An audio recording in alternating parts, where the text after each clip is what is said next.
주님은 하나님 나라의 비밀을 비유로 말씀하셨습니다. 지난 주간에 이야기한 것처럼 한 복음서에는 35번의 비유 이야기가 나옵니다. 이 모든 비유 중의 비유가 네 종류 밭에 떨어진 씨의 비유입니다. 이 씨 뿌리는 자의 씨가 네 종류의 밭에 떨어져서 어떤 결말이 났는가 하는 그 비유의 핵심은 결국은 복음을 어떻게 받아들이느냐입니다. 복음을 어떻게 받느냐에 따라서 하나님 나라가 시작되고 완성됩니다. 왜 그런가 하면은 복음 말씀이 각인되지 않으면은 절대로 안 되는 것이 있기 때문입니다. 말씀 각인이 아니고서는 사단이 심어놓은 아주 오래된 것에서 빠져나올 수가 없습니다. 사단이 우리 인생에게 심어놓은 것이 얼마나 오래된 것이냐면은 창세전 아담 이전부터 있던 것입니다. 이 사단의 것이 창세기 3장으로 우리 속에 들어왔습니다. 그게 가문과 가정을 통해서 나에게까지 오고 그게 지금껏 살아온 환경을 통해서 내 몸에 내 뇌에 영혼에 배어버렸습니다. 그러니까 인간은 무너질 수밖에 없는 것입니다. 특별히 잘못하고 문제가 있어서 무너지는 게 아니라 영적으로 근본적으로 무너질 수밖에 없는 것입니다. 이렇게 각인된 영적 문제는 절대 다른 것으로는 해결이 안 됩니다. 오직 하나님의 말씀, 복음 각인이 아니고서는 절대로 여기서 못 빠져나오는 것입니다. 그래서 시, 말씀, 복음을 어떻게 받아들이느냐가 전부 답니다. 길가, 돌밭, 가시들기 밭을 다 갈아엎고 좋은 밭으로 생명의 말씀인 복음을 받아들이면 하나님 나라가 거기서 시작되고 완성됩니다. 복음의 말씀을 언약으로 받고 믿음으로 품고 기도로 가꾸면 그 복음 각인의 역사가 일어나게 되고 그러면은 여러분과 내 심령 속에 우리 하는 일 속에 하나님의 통치가 나타나는 것입니다. 내가 잘해서 건강하고 뭐가 일이 잘 풀리는 게 아니라 하나님의 나라가 임하는 것입니다. 오늘의 비유는 등불의 비유입니다. 이 비유를 통해서 복음 가진 사람들이 어떻게 삶을 살아갈까 하는 삶의 법칙이 나와 있습니다. 주님 물어서요, 등불을 켜면은 어디에다 두느냐 하는 겁니다.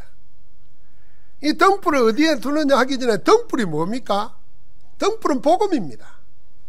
등불이 밝히는 빛은 복음의 빛입니다. 어둠을 몰아내는 빛, 흑암 세력을 꺾어버리는 복음의 빛이 등불입니다. 이 등불을 켜서 어디에 두느냐고 물었습니다. 누구나 당연히 높은 곳에 둘 겁니다. 그래야 주변을 밝히려고 불을 켜 높은 곳에 두는 것이 마땅한 것입니다. 그런데 오늘 보니까 불을 밝힌 등불을 등경 위에 두어서 빛을 드러내게 하는 자가 있는가 하면은 대박 아래, 말 아래나 평상 아래 감추는 자가 있습니다. 그리고 등불을 켜서 등경 위에 두는 것이 정상인데 평상 아래에 감추는 것은 뭐겠습니까? 등불을 복음과 복음의 빛이라면은 등경 위에 등불을 두는 자는 복음을 드러내는 자이고 평상 아래 두는 자는 복음을 감추는 자입니다. 복음을 부끄러워하여서 숨기는 자입니다. 등불을 등경 위에 두는 자와 평상 아래에 감추는 자, 이 둘의 차이가 뭐겠습니까? 복음을 어떻게 무엇으로 받아들였냐 하는 차이입니다. 사단에게 말씀을 빼앗기는 길가와 같은 밭, 뿌리가 얕아서 말씀이 막힌 돌밭 같은 밭, 여러 욕심과 상처로 인해서 말씀이 가로막히는 가시떨기와 같은 밭과 30배, 60배, 100배의 결실을 맺는 좋은 밭과의 차이와 똑같습니다.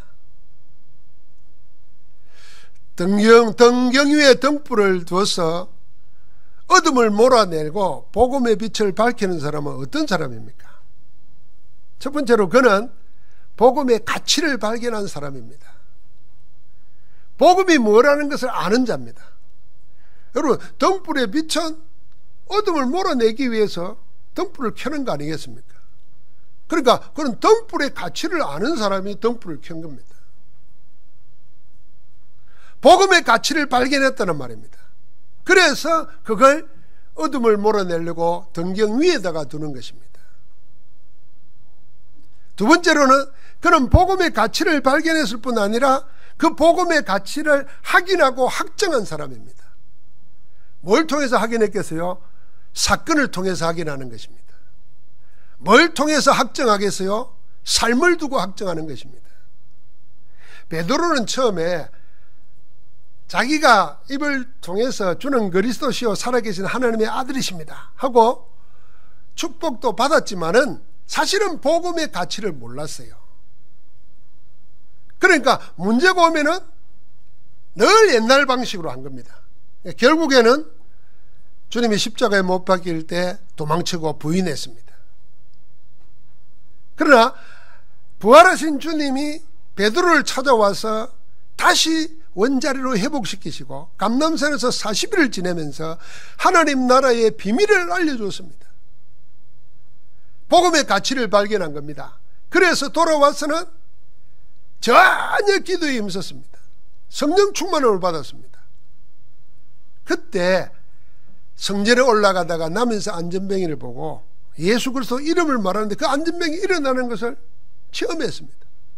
자기가 발견한 복음의 가치가 인생이 해결 못하는 종교로도 선행으로도 착한 마음으로도 안 되던 안전뱅이 일어나는 걸 보고 이 복음이 놀라운 거구나, 이 복음이 모든 것이구나 하는 것을 확인한 거예요. 그 사건을 통해서. 그러고는 확정했습니다. 뭘 두고요? 복음 전하다 잡혀갔는데 얻어맞았어요. 예수 이름 말하지 말라는데 자기 입에서 노는 거는 자기가 지금까지 생각했던 말이 아니에요. 우리가 보고 들은 걸 말하지 않을 수 없다. 하나님 앞에서 너희 말 듣는 게 옳은가, 하나님 말 듣는 게 옳은가 생각해봐라. 다른 이로서는 구원 얻을 수 없나니 천하 인간에게 구원 얻을 만한 다른 이름은 우리에게 주신 적이 없다. 확정돼 버린 거예요. 여러분, 복음이 뭔지를 발견해야 됩니다. 그 가치를. 사람들이 또 그러잖아요. 헤어지고 나서 그 사람이 참 좋은 사람이구나 이런 발견한다 그러잖아요. 좀 더 쉬운 말로 영감 죽고 나서 영감 좋은 줄을 발견하면 안 되잖아요. 복음을 그렇게 하면 안 되거든. 내 인생 복음이 어떤 것인가, 이걸 말씀 통해서 내 인생을 통해서 불지한 상태 사단이 뿌리는 12가지를 통해서 확인해 봐야 돼요. 그리고 삶을 두고 확정해버리면, 도장 찍어버리면 흔들리지가 않는 것입니다. 등경 위에 등불을 켜서 두는 사람은 세 번째로 그는 이제 모든 것을 복음으로 누리는 자입니다. 그야말로 복음 안으로 충분하고 완전하고 모든 것임을 누리는 복음 행복자인 것입니다. 사도 바울이 바로 그런 사람이었습니다. 로마서 1장 16절 17절에 보니까 내가 복음을 부끄러워하지 아니하노니 그랬습니다. 왜요? 복음은 모든 믿는 자에게 구원을 주시는 하나님의 능력임을 알았기 때문입니다. 그래서 빌립보서 3장에서는 복음의 가치를 발견하고 확정하고 누린 고백을 계속 말합니다. 어느 정도로 누리고 확정하였습니까? 사도 바울은 먼저 이렇게 말했습니다. 세상 사람들이 말하는 육신적인 것을 얘기하자면은 나도 그런데 뒤떨어지는 사람이 아니다. 나는 8일 만에 할례를 받고 이스라엘 족속이요 베냐민 지파요 히브리인 중에 히브리인이요 열심으로는 교회를 박해하고 율법의 어로는 흠이 없는 자로다. 완벽하다. 타협나기를 특별하게 태어났고 배우기를 다르게 배웠고 가진 신분이 다르고 누구보다도 종교적인 열심도 앞장섰던 자다. 그런 바울이 복음 받고 나서는 전혀 다른 고백을 합니다. 내가 이 복음의 가치를 발견하고 확정하고 누리면서는 뭐라고 고백합니까? 그게 빌립보서 3장 7절부터 21절의 고백입니다. 그 중에 대표적인 게 7절부터 9절입니다. 그러나 무엇이든지 내게 유익하던 것을 내가 그리스도를 위하여 다 해로 여길 뿐더러 또한 모든 것을 해로 여김은 내 주 그리스도를 아는 지식이 가장 고상하기 때문이라. 내가 그를 위하여 모든 것을 잃어버리고 배설물로 여김은 그리스도를 얻고 그 안에서 발견되려 함이라. 바울은 자기가 가진 모든 것을 복음 하나와 맞바꾸어 버렸습니다.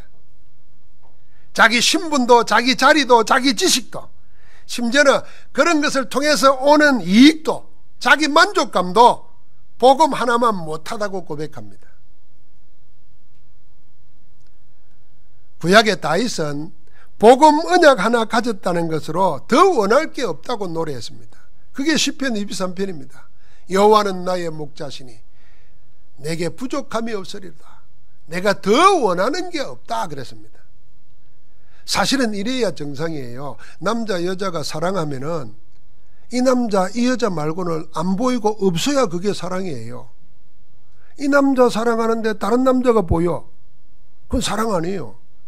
그런데도 사랑한다 말하면 그건 사기치는 거예요. 안 그래요? 어려운 거 아니죠?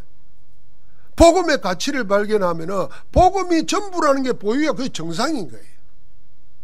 그런데 내가 복음 받았는데도 복음이 모든 것으로 안 보이고 자꾸 뒤에 것으로 자꾸 다음 것으로 보이면은 진짜 사랑이 아니란 말이죠. 초대교회는 어느 정도 복음의 가치를 발견했습니까? 자기들의 자산 정도가 아니고 생명과도 맞바꿔 버렸습니다. 여러분과 나는 어느 정도입니까? 어느 정도로 복음의 가치를 발견했습니까? 그 가치를 확인하고 확정했습니까? 얼만큼 누리십니까? 복음 외에 다른 어떤 것, 예를 들면 내 약한 것, 내 모자라는 것, 내 가난한 것, 그런 것도 예수 그리스도 복음 앞에서 아무 문제가 되지 않으면 그 사람은 복음의 가치를 발견하고 확인하고 확정하고 누리는 사람입니다. 만약에 복음 가졌는데도 항상 나는 왜 이리 가난해, 나는 왜 이리 모자래, 나는 왜 이리 약해, 자꾸 그러면은 복음 말고 다른 것이 자꾸 내세워지면은 못 누리고 있는 겁니다. 내 약함이 오히려 하나님의 강함을 드러내니까 내 약할 걸 자랑하는 겁니다. 내 없는 것이 하나님의 풍성한 것을 증명할 기회가 되니까 내 없는 것에 눌리지 않고 자랑하게 됩니다. 그게 복음을 확증하고 누리고 있는 사람입니다. 오늘 그 축복이 있기를 주의 이름으로 축원합니다. 그러고 나서 복음은 드러나거나 나타나지 않는 복음은 하나도 없습니다. 모든 복음은 드러나게 되어 있고 나타나게 되어 있습니다. 주님이 23절 말씀에 이렇게 말했습니다. 들을 게 있는 자는 들으라 그랬습니다. 이 말은 들으려면 듣고 말려면 말아라 이런 말이 아닙니다. 반드시 들어야 된다 그 말입니다. 여러분 들을 기가 따로 있는 거 아닙니다.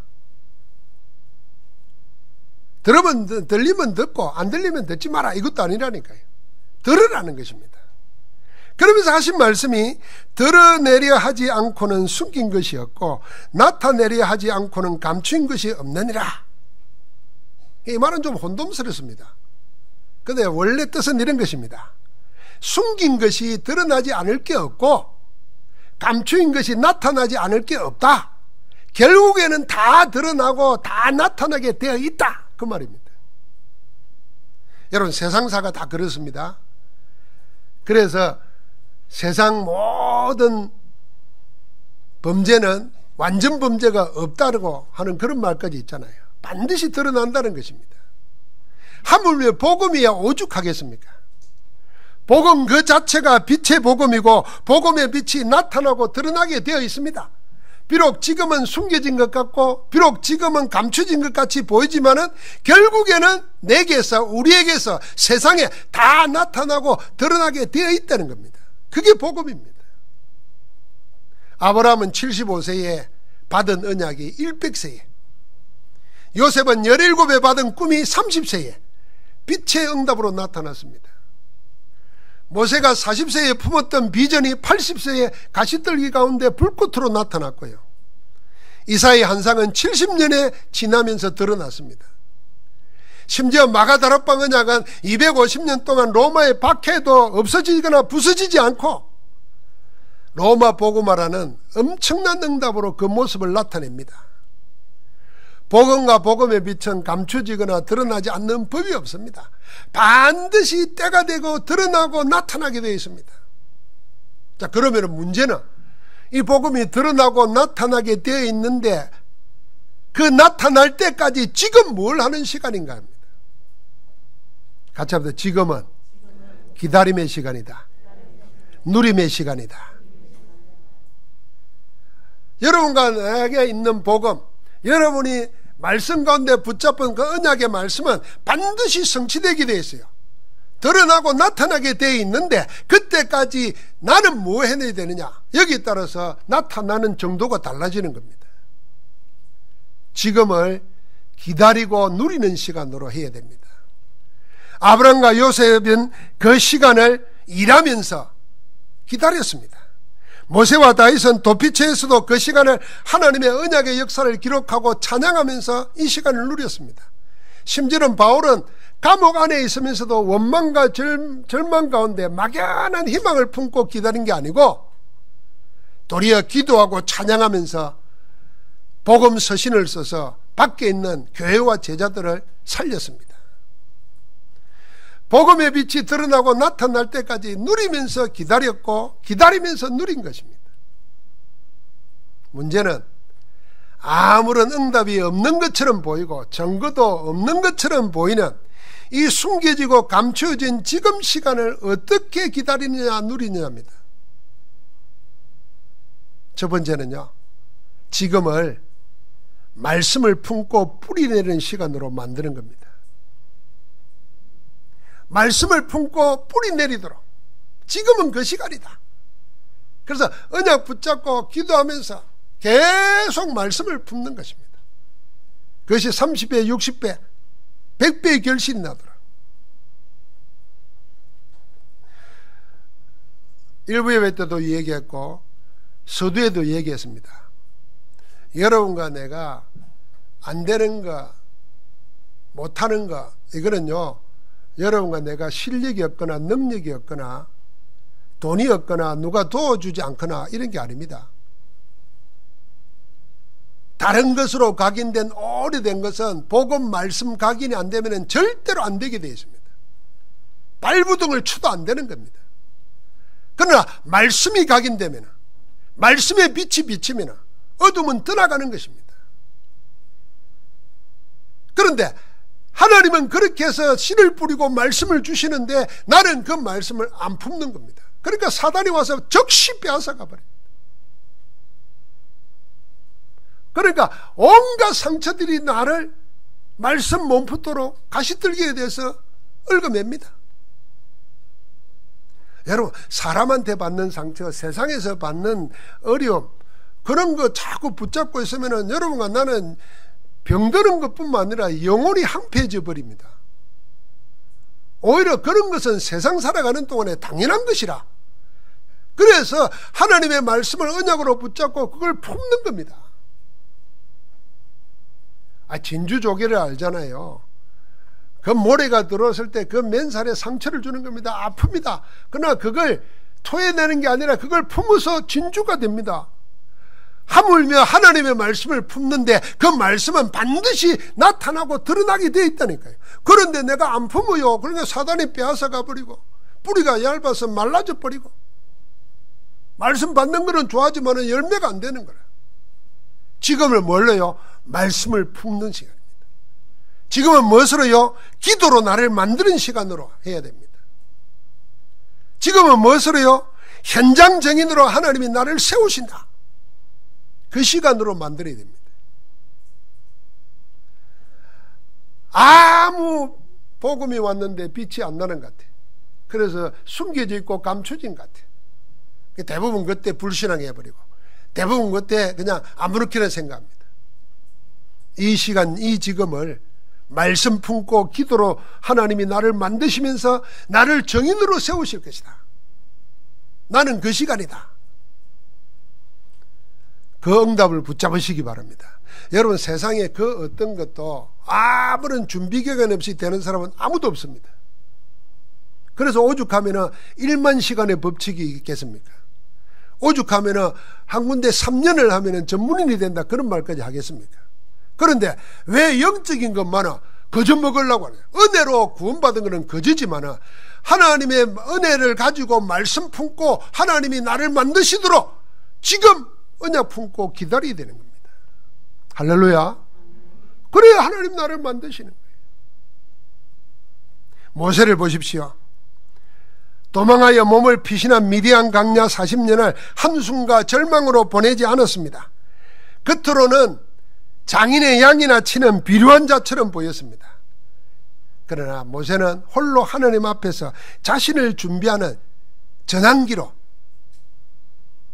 만들었습니다. 하나님의 꺼지지 않는 불꽃으로 자기를 찾으실 때까지 하나님의 산을 떠나지 않았습니다. 그런 강야 40년, 그 40년이 400년 노예의 사슬을 끊어버리는 출애굽의 역사의 밑바탕이 되었습니다. 강야 40년을 이끌어가는데 그 비밀을 얻는 영적 힘을 가지는 40년이 되었습니다. 복음과 복음의 빛은 감춰지거나 숨겨져서 사라지는 법이 없습니다. 반드시 나타나고 드러나게 되어 있습니다. 그때까지 누릴 수 있는 비밀이 있어야 됩니다. 말씀의 뿌리를 깊게 내리고 기도로 나를 만들고 현장 살릴 정인으로 세워지는 누림의 시간을, 기다리는 시간을 임마누엘로 누리시기를 주의 이름으로 축복합니다. 오늘 마가복음 4장 23절 25절을 한번 다시 읽어보겠습니다. 들을 귀 있는 자는 들으라. 또 이르시되 너희가 무엇을 듣는가 스스로 상가라. 너희의 헤아리는 그 헤아림으로 너희가 헤아림을 받을 것이며 더 받으리니 있는 자는 받을 것이요 없는 자는 그 있는 것 가지도 빼앗기리라. 자, 들을 귀 있는 자는 들으라 하셨습니다. 그러면서 너희가 무엇을 듣는가 스스로 상가라 그랬습니다.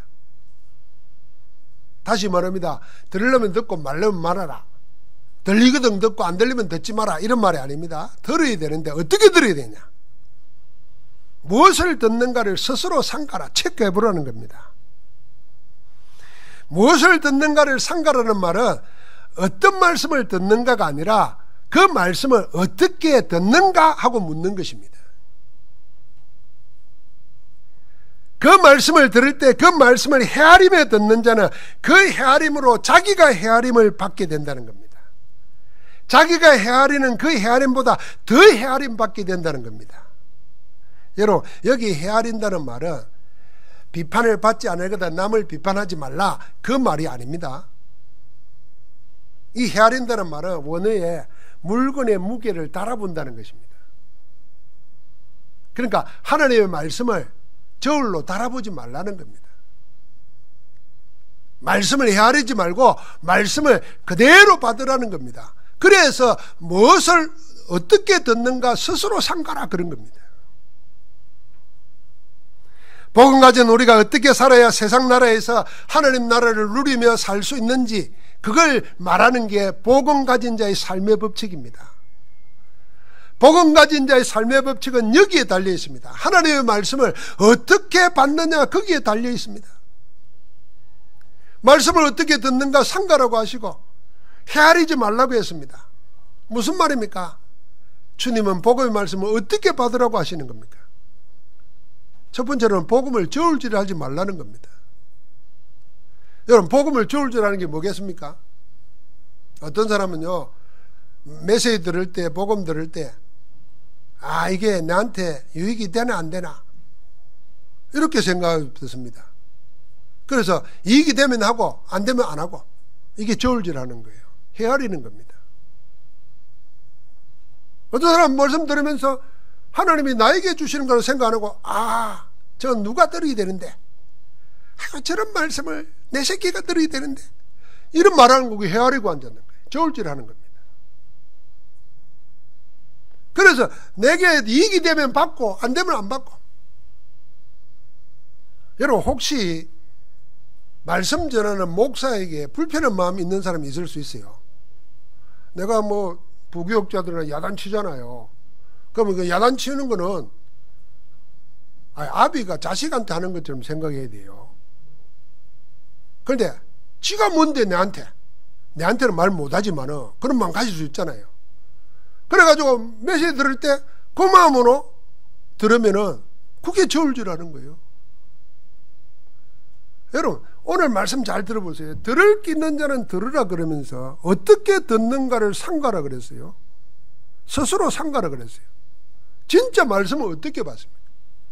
첫째는 절대로 복음을, 하나님의 말씀을 저울질하면 안 됩니다. 헤아리는 그 헤아림으로 내가 헤아림 받고 하나님이 나를 저울질합니다.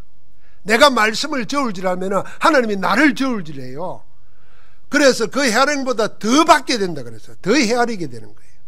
여러분, 하나님이 여러분과 나를 헤아리면 설 수 있겠습니까? 세상 그 어디에도 하나님 앞에서 어렵다고 설 수 있는 자 아무도 없습니다. 하나님이 그리스도 안에서 나를 은혜로 받아주시기 때문에 하나님 앞에 설 수 있는 겁니다. 그런데 나는 하나님을 늘 헤아려요. 그게 뭡니까? 말씀을 헤아리고 앉았어요. 저울질하는 겁니다. 그럼 이게 무슨 말입니까? 복음을 들을 때에 복음으로 들으라는 것입니다. 한번 같이 해보자. 복음으로 받아 누리고 전하라. 야, 복음을 복음으로 받아야 됩니다. 복음을 복음으로 누려야 됩니다. 복음을 복음으로 전해야 됩니다. 복음이 뭡니까? 로마서 1장 16절 17절에 복음은 모든 믿는 자에게 구원을 주시는 하나님의 능력이라 그랬습니다. 이 복음은 인간이 만들어 놓은 인종, 계급, 환경, 그리고 인간이 인위적으로 만들어 놓은 모든 여건을 뛰어넘는 겁니다. 그래서 믿는 모든 자에게 구원을 주시는 하나님의 능력입니다. 세상은 여러 가지 조건과 환경을 만들어 놓고 되니 안 되니 그러고 있습니다. 그런데 이 복음은 믿기만 하면 구원 얻도록 하는 하나님의 능력의 말씀입니다. 그래서 내 약한 것, 내 모자란 것 여기에 묶일 필요가 없는 거예요. 우리를 구원하는 겁니다.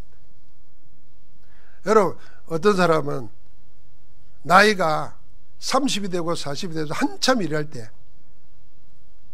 아니 그 애들이나 보이는 줄 알 텐데 늘 자기 머리 위에서 눈에 피눈물을 흘리는 귀신이 늘 내려다보는 거예요. 이래서 잠을 못 자는 거예요. 잠을 못 자니까 어떻게 하겠어요? 할 수 없지. 약 먹는 거예요. 그거 잊어보려고 술을 먹고, 그러다가 나중에 약이 잡히고 술에 잡혀가지고, 나중엔 귀신이 안 보이지만은 다른 거에 잡혔어요. 이미 귀신에게 잡히는 거예요. 수없는 사람들이 그렇게 살아갑니다. 모든 믿는 자에게 구원을 주는 그 모든 억압으로부터, 그 모든 저주 재앙으로부터 해방시키는 것이 복음이다, 그 말입니다. 고린도전서 1장 18절부터 31절 말씀에는 복음이 하나님의 능력이요 지혜라고 말했습니다. 어느 정도 하나님의 능력이고 지혜입니까? 사람의 지혜, 사람의 강함, 사람의 있는 것, 사람의 모든 것을 부끄럽게 만들고 패하는 하나님의 능력이라 그랬습니다.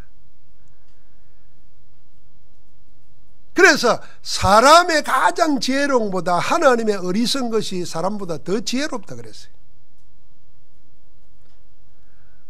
육체의 모든 것을 부끄럽게 만들어버리는 하나님의 비밀이 복음이 있습니다.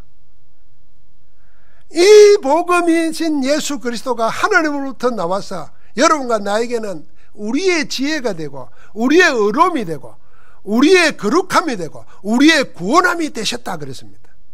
여러분과 내가 하나님 앞에 서고 세상 나라에서 하나님 나라를 누리고 사는 모든 것이 뭐요? 하나님께로부터 나와서 우리에 있는 예수 그리스도 복음으로 된 줄 믿습니다. 사람들이 모르고요. 네가 구원받았나? 이렇게 물을 거예요. 뭐로 구원받았냐? 나의 구원함이 예수 그리스도예요.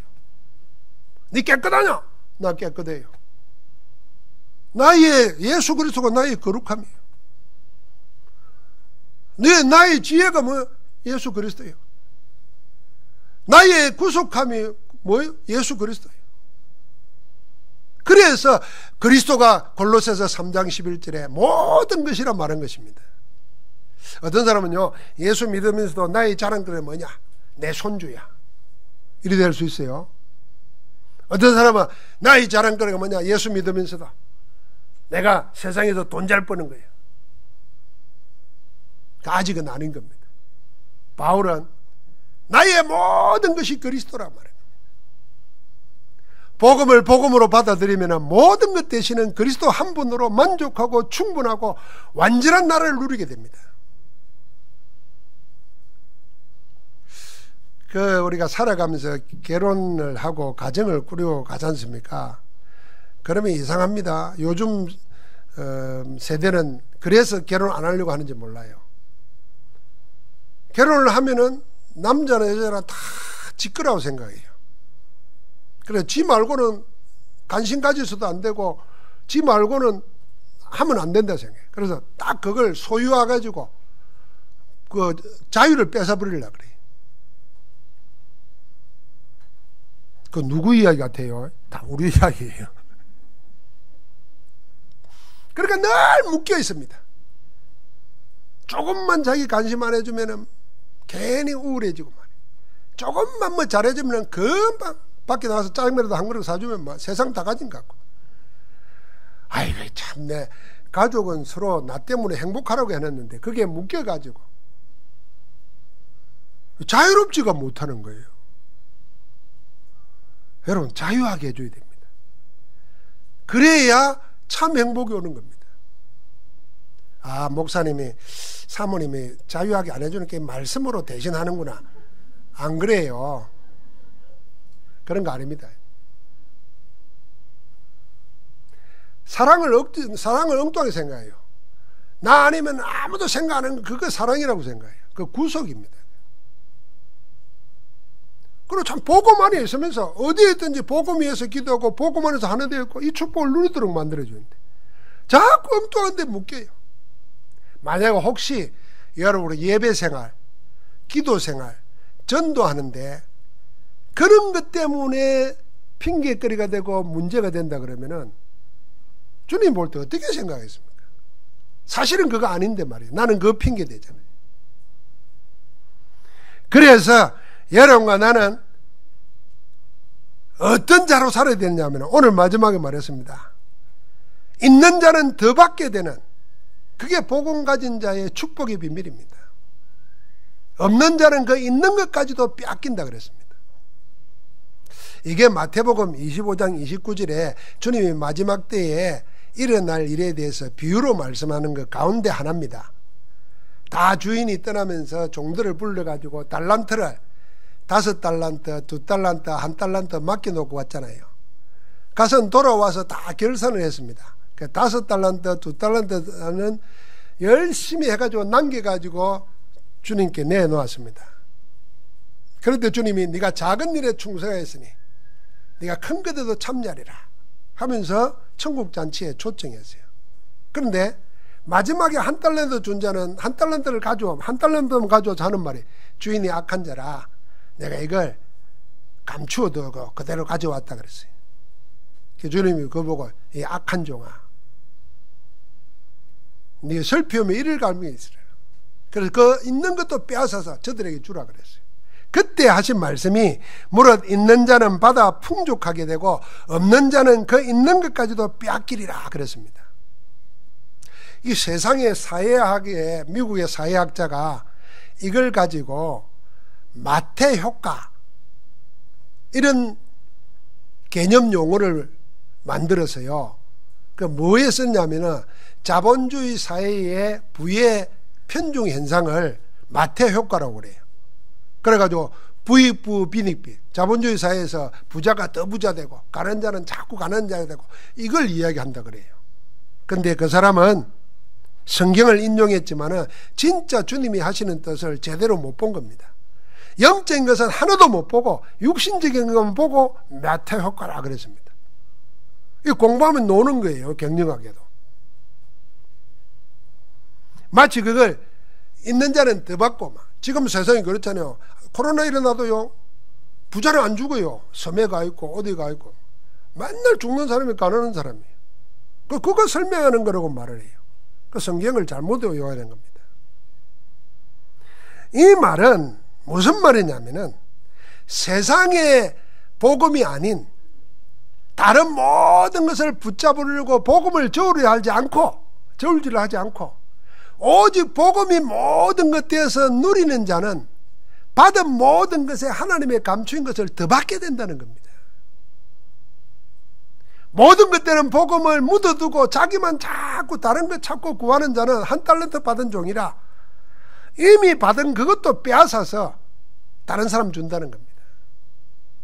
그래서 여러분과 나는 하나님의 것을 받았어요. 어느 정도 받았냐? 모든 걸 받았다는 거예요. 복음 가진 것을.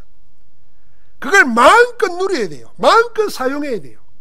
그게 뭐겠습니까? 그게 복음 가지고 말씀을 품고 말씀을 열매 맺도록 하는 것이고 기도로 누리는 것이고 그 복음을 전가하는 것입니다. 그럼 자꾸 늘어나요. 우리가 먹어본 자가 먹는다 그러고 해본 자가 한다 그러지 않습니까? 이 법칙은 복음 안에서도 절대로 해당되는 겁니다. 복음을 내가 알고 품어놓고는 한 번도 누리지도 못하고 말하지도 못하면요, 복음이 어떻게 되느냐니까 차츰차츰 나에게서 어떤 의미가 있냐, 의미가 없어져요. 내가 뭐지 이거 이래 됩니다. 그래서 가장 불쌍한 자가 되고 마귀가 노락질하는 자가 되어버립니다. 이걸 자꾸 달란트, 5달란트, 2달란트 받는 것처럼 누리는 겁니다. 전하는 겁니다. 그럼요, 자꾸 일어나요. 자꾸. 이게 하나님 나라 경영 법칙입니다. 하나님의 말씀, 복음, 그리스도를 어떻게 받아들이느냐에 모든 것이 달려있고, 그래서 주님이 경고하신 겁니다. 말씀을 어떻게 듣는가 스스로 상가라 체크해보라는 것입니다. 복음을 저울질하지 마시기 바랍니다. 복음의 메시지를 자기의 형편이나 자기의 개인적인 감정 가지고 헤아리지 마시기 바랍니다. 복음을 복음으로 받으시기 바랍니다. 하나님이 하나님의 자녀된 나에게 주시는 하나님의 말씀이구나, 나에게 주시는 거구나, 이 말씀을 품어야 됩니다. 그래서 일주일 동안 주일날 말씀 받고는 다음 주로 올 때까지 그 말씀을 계속 품고 기도로 누리는 겁니다. 그걸 나누는 겁니다. 그리고 다음 주를 와서 또 말씀을 들을 때 거기에 그 말씀이 플러스 돼가지고 자꾸 나오는 겁니다. 이 자꾸 굴려가면서 어느 날 보면은 여러분과 나에게 달라지는 게 나옵니다. 옛날에 기도하고 강구했던 것, 쓸데없는 묵혔던 것, 어느 날 보면 다 사라집니다. 내가 그때 왜 그걸 붙잡고 그렇게 안달부절을 했을까 말이야. 지나간 강을 보면 웃깁니다. 근데 내가 왜 그랬을까 말이야. 어느 날 보면은 사람들이 압니다. 달라져 있다는 걸. 그게요, 얼굴로 나타나고 하는 일에 나타나고 삶에 나타납니다. 그게 하나님 나라입니다. 절대로 여러분과 나는 하나님은 모든 것 복음 안에서 다 주던데 그걸 언약으로 붙잡고 그 언약 안에서 하나님이 보여주시는 비전을 가지고 그걸 24시 품는 겁니다. 그러면 그 꿈이 이미지로 나타나고 작품으로 나타나는 겁니다. 내 모든 것이 CBDIP에서 나오고 그 CBDIP가 나의 모든 것 되는 겁니다. 그럼요, 여러분과 나는 복음 하나 가졌는데 다 가진 자로 고백하게 됩니다. 세상에 성경에서 초대교회가 그렇게 고백했던 그 비밀이 이해가 되고 그 비밀이 내가 증인으로 다른 사람에게 말해지게 됩니다. 여러분, 이게 하나님이 예비한 건데 지금도 사단은 이 말씀을 빼앗아갑니다.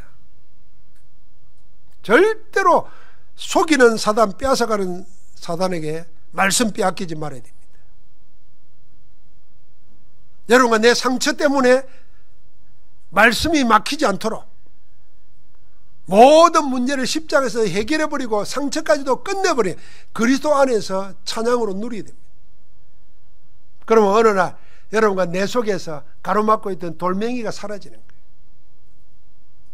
하나님 안에서 복된 등불을 켜서 등경 위에 둬서 온 세상을 살리는 복음의 빛의 정인 되기를 주의 이름으로 축복합니다. 하나님 감사합니다. 우리를 빛의 정인으로 부르셔서 온 세상을 살리는 빛의 정인으로 나아가게 하심을 감사합니다. 복음으로 받고 복음으로 누리는 그리스도의 사람으로 승리케 하옵소서. 예수 그리스도 이름으로 기도합니다. 아멘.